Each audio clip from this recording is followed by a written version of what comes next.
একদিকে আমরা আপনাকে নিয়ে খুশি, আবার মাঝে মাঝে একটু কষ্ট পাই। আপনি আস্তে আস্তে আন্তর্জাতিক নেত্রী হয়ে যাচ্ছেন, আপনাকে আমরা আর পাবো কিনা আমরা জানি না। দাঁড়ে ভাই, আমি দেশের মাটিতেই আছি। আপনি বিশ্ব মাদার অফ হিউম্যানিটিতে পরিণত হয়েছেন এবং বিশ্ব প্রেস আপনাকে আমাদের কাছ থেকে নিয়ে নিচ্ছে। শেখ হাসিনার প্রেস কনফারেন্সে তেল দিতে দিতে সাংবাদিকরা গলে যাচ্ছে।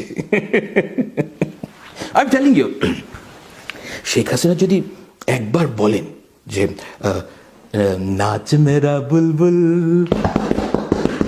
नाच मेरा बुलबुल तुझे पैसा मिलेगा, कहाँ एडिटर हमें ऐसा मिलेगा। দেখবেন মুজাম্মেল ও বুলবুল কাপড় খুলে জাঙ্গিয়ার বুক পকেটে একটা লাল গোলাপ গুজে প্রেস কনফারেন্সে নাচতে শুরু করেছে। হ্যাঁ, ফারজানা রূপা পাশ থেকে ডাকবে, নাচ বুলবুল নাচ।